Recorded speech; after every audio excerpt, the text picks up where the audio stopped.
In the autumn of 1969, a young Israeli engineer at Intel named Dov Frohman was given what appeared to be a dead-end assignment. Intel's newest product, the 1101, the first mass-produced chip to use metal oxide semiconductor technology, a 256-bit static RAM that Intel had introduced with considerable fanfare, was failing in the field, not occasionally, systematically. Chips that had passed every test in Intel's Santa Clara laboratory were arriving at customers and exhibiting erratic, unpredictable behavior that Intel's engineers could not explain. The 1101's failure was not a catastrophic failure. The chips still worked mostly. They just didn't work reliably, and in a product where reliability was the entire point. Customers were buying the chip specifically because semiconductor memory was supposed to be more reliable than the magnetic core it replaced. Mostly working was indistinguishable from not working at all. Frohman was asked to investigate. In fall 1969, Intel was having reliability problems with its 1101 static read-only memory, SRAM, the first mass-produced chip to use metal oxide semiconductor technology. Dov Frohman, who had recently come to Intel from Fairchild Semiconductors, was asked to investigate the problem. What Frohman found when he examined the failing chips was not what anyone had expected. The silicon dioxide insulating layers inside the transistors, the thin films of oxide that were supposed to be electrical insulators, preventing current from flowing where it wasn't supposed to flow, were behaving in a way that classical semiconductor theory said they shouldn't.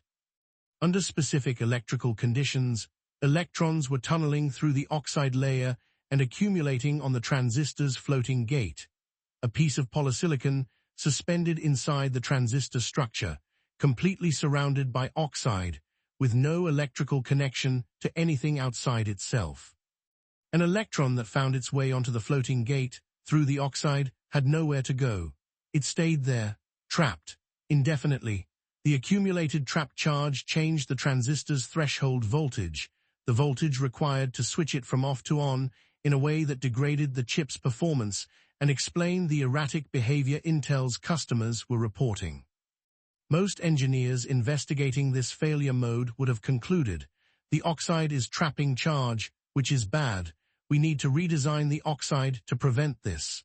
Eliminate the floating gate, improve the insulation, stop the electrons from getting trapped. Frohman looked at the same phenomenon and thought something different. What if trapping charge on a floating gate wasn't a manufacturing defect? What if it was a feature? A transistor whose threshold voltage could be set by storing charge on an isolated floating gate was a transistor whose state could be electrically programmed. If you could add charge, you could set the transistor to one state. If you could remove the charge by exposing the chip to ultraviolet light, which would give the trapped electrons enough energy to escape back through the oxide, you could reset the transistor to its original state and reprogram it with something different. A transistor whose state persisted without power, because the trapped charge had nowhere to go when the power was turned off, was a transistor that remembered. Frohman discovered that in certain circumstances, the silicon dioxide insulators in the 1101 were absorbing electrons from the metal components and holding an electrical charge, which was interfering with the device's operation. His findings would lead him to invent erasable programmable read-only memory, EPROM. The problem he had been asked to fix became the invention that changed computing, not despite the detour into failure analysis, but because of it. The most consequential memory technology of the semiconductor era was born from a bug. Before Frohman's EPROM, the problem of giving a computer a permanent program, a program that survived power off, that didn't need to be reloaded every time the machine was started, that was simply there, always, waiting for the processor to begin executing, had no satisfactory solution. The nature of the problem had been apparent from the earliest days of electronic computing. A stored program computer, the kind von Neumann had described, and the Manchester Mark I had first implemented in 1948, stored its program in the same memory that stored its data. When the power was turned off, the memory's contents were lost. The next time the machine was powered on, it had to be told its program again, loaded from punched cards, or read from magnetic tape, or entered through a panel of switches. This was acceptable, barely, for large, expensive machines operated by professional staff in dedicated facilities. The operators who ran UNIVAC and ENIAC and the IBM 700 series were trained to load programs, and loading a program from punched cards was a procedure that added a few minutes to the beginning of each computing session. The machine's memory was expensive enough that nobody expected it to hold programs permanently anyway.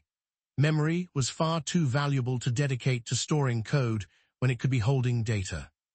But as computers became smaller and more numerous through the late 1950s and 1960s, the load-a-program-every-time model became increasingly problematic. The earliest minicomputers, the DEC-PDP series, the Data General Nova, the various machines that filled research labs and small businesses through the 1960s, had the same volatile memory that mainframes had.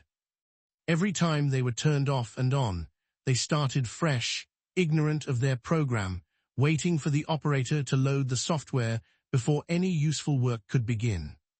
The semiconductor industry's first answer to the program persistence problem was the mask-programmed read-only memory, mask-ROM. A mask-ROM was a semiconductor chip whose contents were determined during manufacturing. The circuit pattern on the chip encoded specific bit values, ones and zeros, as physical differences in the chip's structure, transistors present or absent, connections made or broken, determined by the photographic masks used to pattern each layer during fabrication. Once manufactured, a mask-ROM's contents were permanent. Power off, power on, the contents were always the same. The program was embedded in the chip's physical structure. This was an elegant solution to the persistence problem. Mask-ROM was non-volatile. It retained its contents indefinitely without power. It was also fast. Reading a bit from ROM was as fast as reading from any other semiconductor memory. And it was cheap in volume. The manufacturing cost per chip fell as production volumes rose because the masks were a fixed cost shared across every chip produced from them. Read-only memory is useful for storing software that is rarely changed during the life of the system. The limitation was equally elegant in its implication. If the program was embedded in the chip's physical structure and that structure could not be changed after manufacturing, then the program could never be changed after manufacturing. A mask-ROM contained exactly what it contained at the moment the photographic masks were made. Forever. For consumer products where the program was finalized before production, a calculator's arithmetic firmware, a video game cartridge's code, a television's channel tuning logic, mask-ROM was appropriate. The program was complete, tested, final. It would not change. Embedding it in silicon was efficient and cost-effective. For development work, for prototyping, for any situation where the program might need to be updated, mask-ROM was a problem. Mask-ROM was expensive and took a long time to produce because each new program required a brand new device to be manufactured by a foundry. A programmer who found a bug in a mask-ROM program, or who wanted to improve an algorithm, or who had simply made an error in the code, could not fix the chip in their laboratory. They had to send a new mask specification to a semiconductor foundry, wait weeks for the new chips to be manufactured, receive the new chips, install them, test them, and discover whether the fix had worked, or whether a new bug had been introduced. The cycle time between writing code and having working code in a chip was measured in weeks. In an industry where the pace of development was accelerating with every passing year, weeks was an eternity. Programmable read-only memory, PROM, invented by Wen Tsing Chao in 1956, allowed users to program its contents exactly once by physically altering its structure with the application of high-voltage pulses. The PROM, programmable read-only memory, addressed the mask-ROM's programming cycle time problem by moving the programming step out of the semiconductor factory and into the engineer's laboratory. A blank PROM chip came from the factory with every bit in a default state, typically all ones. The engineer, using a device called a PROM programmer or PROM burner, applied high-voltage pulses to specific address and data lines, physically destroying tiny fusible links inside the chip. A blown fuse represented a 0, an intact fuse represented a 1. The engineer could write any pattern of 1s and 0s by selectively destroying the appropriate fuses. The PROM's programming happened in minutes, not weeks. The cycle from writing code to having it in a chip was reduced from weeks to an afternoon. Engineers could iterate rapidly, testing code in the chip that would actually use it rather than in a simulator that approximated how the chip would behave. The limitation was the word once. The fuses, once blown, were blown permanently. A PROM that had been programmed could never be reprogrammed. If the code had a bug, if the engineer had misunderstood a specification, made an arithmetic error, forgotten to handle an edge case, the PROM was trash. A new blank chip had to be taken from inventory, loaded with the corrected program, and installed in place of the defective one. The discarded PROM chips accumulated in the bins of every electronics development laboratory in America. Their tombstone label, bad firmware. Each one represented a programming error caught during development, which was good, bugs should be caught, and a chip that could never be used for anything again. PROM could only be written to once using a high-voltage programming device. After a PROM device was programmed, there was no way to return the device to its unprogrammed state. The cost of iterative development with PROMs was therefore not just the time spent in each iteration, but the material cost of the chips themselves. A complex embedded system might require dozens of programming iterations before the firmware was complete and correct. Each iteration consumed one PROM chip. The chips were not expensive by the standards of the development budget, but the accumulation added up, and more importantly, the constraint that each iteration required a new chip, that old chips couldn't be reused, shaped how developers thought about their work. You tested carefully before burning. You were cautious about changes. The chip itself was a resource to be conserved. Dov Frohman was not the first person to think about using a transistor's floating gate for memory. Dawon Kang and Simon Min Shi of Bell Labs proposed that the floating gate of a MOSFET could be used for the cell of a reprogrammable ROM in 1967. Kang and Shi had described the concept in a technical paper, theoretical, precise, correctly identifying the physics that made a floating gate memory cell possible. The paper had been read by the semiconductor research community and noted as an interesting idea. No working device had been built from the concept. The theoretical pathway from floating gates can store charge to here is a manufacturable chip that uses floating gates to store programs, crossed a gap that the research community had not yet crossed. Frohman crossed it in an Intel laboratory in Santa Clara in 1969 and 1970. Starting from the specific failure mode, he had been assigned to investigate rather than from the theoretical paper he had certainly read.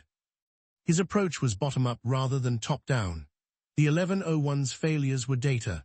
They told him something specific about how charge behaved in the silicon dioxide of a real manufactured chip under real electrical conditions. He measured the behavior systematically, how much charge accumulated, at what rate, under what electrical conditions, and how long it persisted. The measurement campaign was the kind of work that a quality control investigation required and that a pure theorist would have found unnecessary. What Frohman found was that charge could be reliably injected onto a floating gate through a process called hot electron injection. By applying a specific voltage combination to the transistor, he could cause electrons to gain enough kinetic energy to cross the oxide barrier and become trapped on the floating gate. The injection was controllable. Adjust the voltage, control how many electrons were injected, determine the threshold voltage shift. And the charge, once trapped, stayed trapped. In the absence of external energy, including the absence of electrical power, the electrons on the floating gate had no mechanism to escape. The oxide that had captured them continued to contain them. Turn the power off, turn it back on, and the charge remained. The floating gate remembered. To erase the memory, to remove the trapped charge, Frohman needed to give the electrons enough energy to escape back through the oxide. Ultraviolet light, at the right wavelength and intensity, provided exactly this energy. EPROMs are easily recognizable by the transparent fused quartz window on the top of the package, through which the silicon chip is visible and which permits exposure to ultraviolet light during erasing. The quartz window, the small, clear window in the ceramic package of an EPROM chip, the feature that made EPROMs immediately recognizable to any electronics engineer who had worked with them, was not a design choice. It was a physical necessity. Silicon dioxide was opaque to the ultraviolet light that erased the chip. Quartz was transparent to it. To erase an EPROM, you had to be able to shine UV light directly onto the silicon die, which meant the package needed a window made of material that UV could pass through.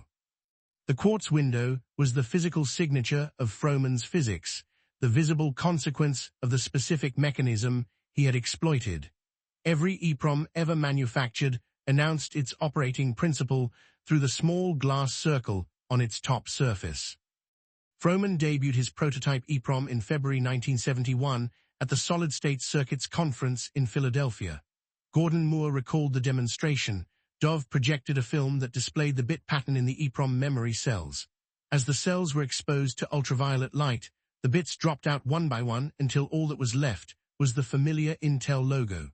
The bits fell, and when the final one disappeared, the entire audience broke into applause. Dov's paper was voted the best at the conference.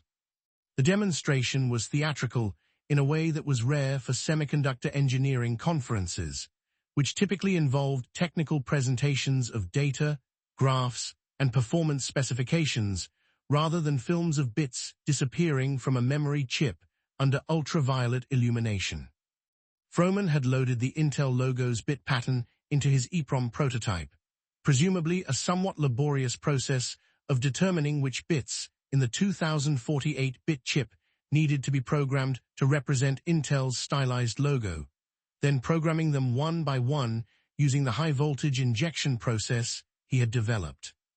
He then arranged a film camera to record the chip surface under magnification as ultraviolet light was applied, capturing the moment when each bit, each floating gate transistor, discharged its stored electrons and returned to its unprogrammed state. The film showed Intel's logo glowing in the chip's memory, bit by bit, and then fading as the UV light erased each stored bit until the pattern was gone and the chip was blank, ready to be reprogrammed with something new.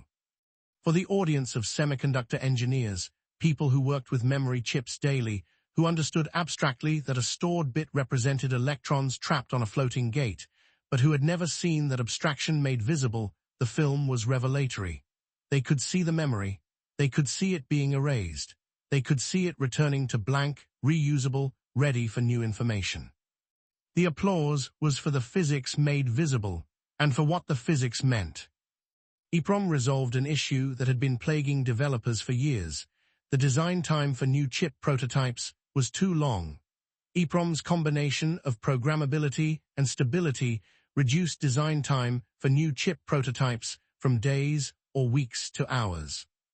The Intel 1702, the first commercial EPROM, the chip that Frohman designed following his prototype demonstration, was a 2048-bit device, 256 bytes of erasable, reprogrammable, non-volatile memory. The Intel 1702, which could only store up to 256 bytes of information, was the first EPROM. By the standards of the memory chips that would follow it, the 1702 was tiny. By the standards of what was available before it, 256 bytes of reprogrammable non-volatile memory was transformative. An engineer developing firmware for a new product could now write code, burn it into a 1702, install the 1702 in the prototype hardware, test the code, find the bugs, remove the 1702 from the hardware, place it under a UV lamp for 15 to 20 minutes, while the charge drained from every floating gate, and burn new code into the now blank chip. The same chip, reused, as many times as needed. The bin of discarded PROM chips that had accumulated in electronics laboratories across America stopped growing. Engineers who had been budgeting for dozens of PROM chips per development project found themselves using a handful of EPROMs through the entire development cycle. The chips that had been treated as consumables use once, discard, became tools, durable, reusable, part of the development infrastructure. The development cycle that had taken weeks with mask ROM or that had consumed a succession of PROM chips with PROM now took hours. Write code, burn the EPROM, test, erase, burn again. The iteration was constrained only by the engineer's time, not by the cost of blank chips or the availability of foundry capacity. In the 1970s, Frohman's employer Intel paired his EPROM invention with their new microprocessors to develop the foundations for personal computing. This pairing, EPROM with microprocessor, was the specific combination that made embedded computing practical. A microprocessor without non-volatile program storage was a general-purpose computing engine that needed to be loaded with its program every time it was powered on. A microprocessor with an EPROM holding its program was an embedded controller, a computing device that woke up knowing exactly what to do, that didn't need an operator to load a program, that could be installed in a product and left to run indefinitely. Every embedded system that appeared through the 1970s and 1980s, every industrial controller, every piece of medical equipment, every consumer electronics device with any computational intelligence used EPROMs to hold its program. The microwave oven that remembered the cooking time the user had entered. The programmable logic controller that managed the manufacturing line. The automotive engine control unit that adjusted fuel injection timing in response to sensor readings. All of them ran programs stored in EPROMs, programs that persisted through power cycles, programs that could be updated if the product needed to be modified, by replacing the EPROM with a newly programmed one.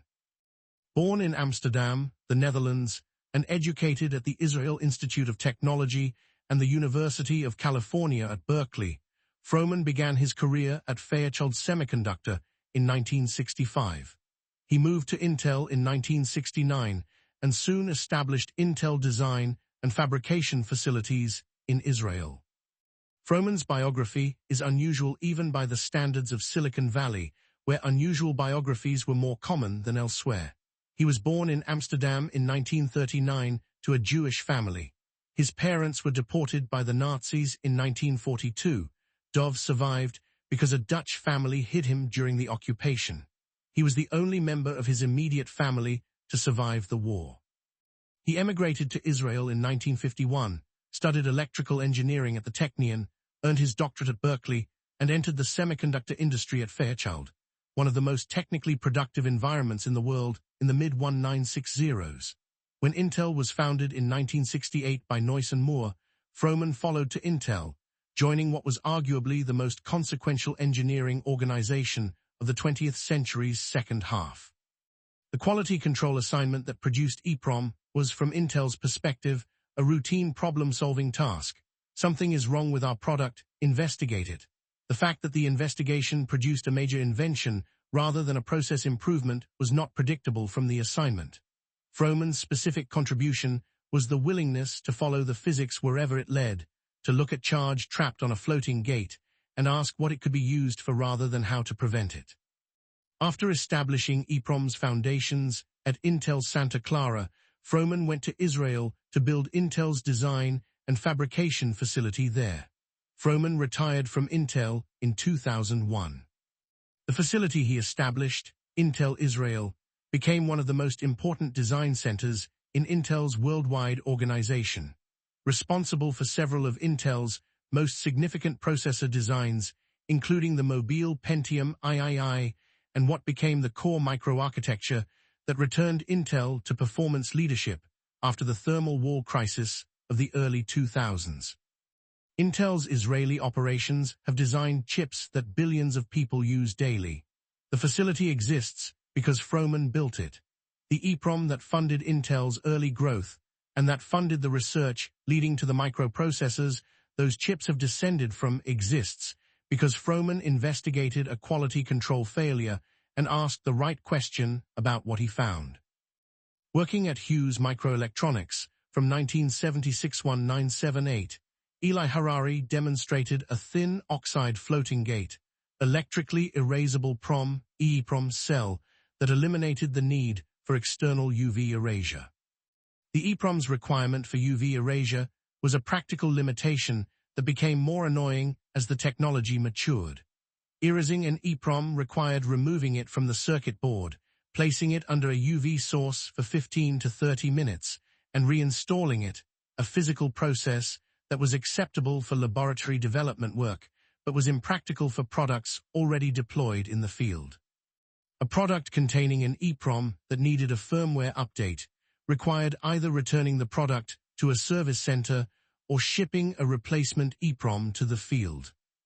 Eli Harari's EPROM, electrically erasable programmable read-only memory, addressed this by replacing ultraviolet light erasure with electrical erasure. Instead of requiring UV light to give trapped electrons enough energy to escape the floating gate, Harari's cell used a very thin oxide layer that electrons could tunnel through electrically, the Fowler-Nordheim tunneling mechanism, allowing erasure by applying an appropriate electrical voltage. No UV lamp required. Erasure could happen while the chip was installed in its circuit, powered on, without any physical intervention. George Paligos employed the thin oxide technique for Intel's first EEPROM in 1978. EEPROM made in-system programming practical. A microcontroller with embedded EEPROM could update its own firmware by receiving new code through a communication interface and writing it directly to the on-chip EEPROM while running. The product never needed to be touched. The engineer writing the update never needed to be physically present with the device. The firmware update could be delivered over a serial connection, over a network, eventually over the internet, to a device anywhere in the world. At Toshiba in 1980, Fujio Masuoka modified the EEPROM architecture to increase the speed of programming, appropriately naming it Flash. He followed that in 1987 with a lower-cost NAND structure that led to the solid-state disk, SSD, and the ubiquitous USB flash memory stick. Flash memory, the technology that Masuoka named because its erasure process reminded him of a camera flash, happening all at once rather than cell by cell, accelerated EEPROM's capabilities by changing the granularity of the erase operation. Instead of erasing individual bytes, flash memory erased entire blocks of cells simultaneously, making the erase operation much faster for large-scale data storage applications.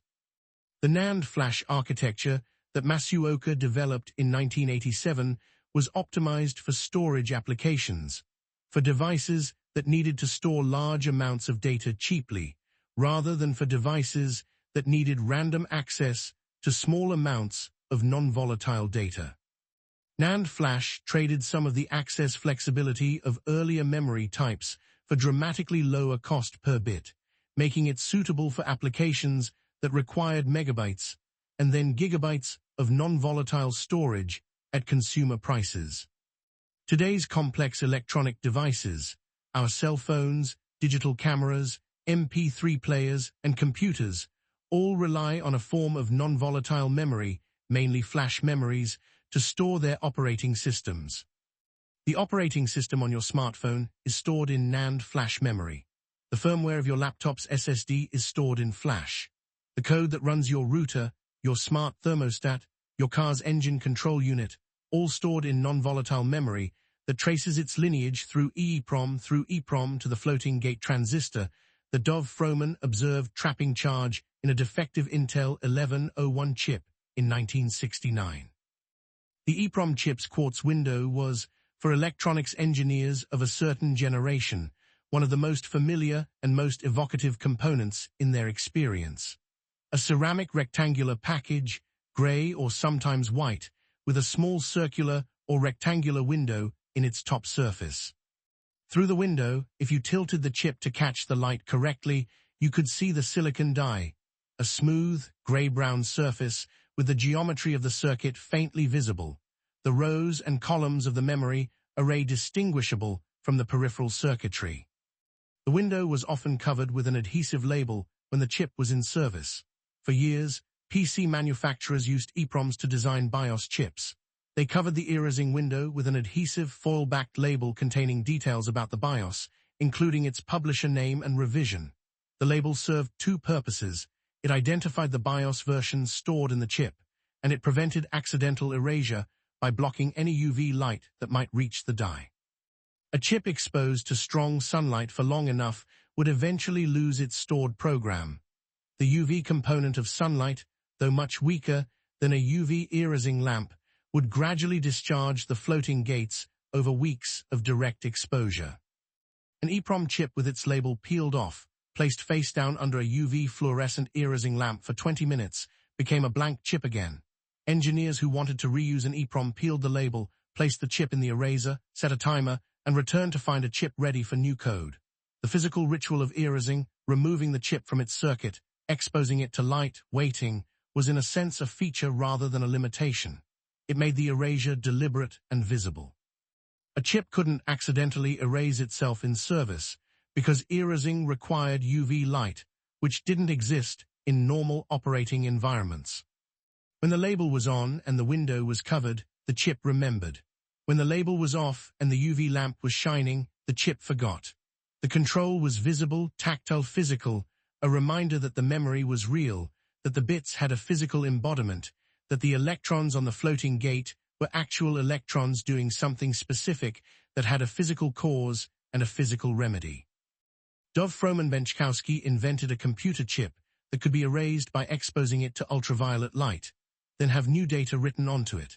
Before Frohman's erasable programmable read-only memory chip, or EPROM, memory chips were either volatile, meaning that they would lose their contents if they lost power, or read-only, meaning that they were stable without power, but could only be encoded at the factory in an expensive and time-consuming process.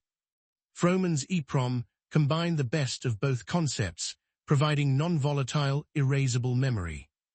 Frohman received a patent for the EPROM in 1972 and was inducted into the National Inventors Hall of Fame. He returned to Intel Israel, where he served as general manager and later as an industry advocate for Israeli high-technology development. He received the Israel Prize in 2014, the State of Israel's highest civilian honor, for his contributions to Israel's technology industry. His name is not known to most people who use the technology his invention made possible. The smartphone operating system that loads in seconds when you power on your phone.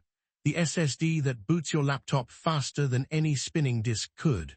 The car's engine control that adjusts fuel injection timing tens of thousands of times per second. All of them store their instructions in some descendant of the floating gate transistor that Frohman observed trapping charge in a defective chip in 1969. The investigation of a quality control failure became an invention. The invention became EPROM. EPROM became EEPROM. EEPROM became Flash. Flash became the SSD. Flash became the memory in every smartphone. The chain that started with a defective chip in a Santa Clara laboratory runs through 50 years of semiconductor history to the device in your pocket. The chip that made computers remember started, as the best discoveries sometimes do, with a chip that was failing to forget.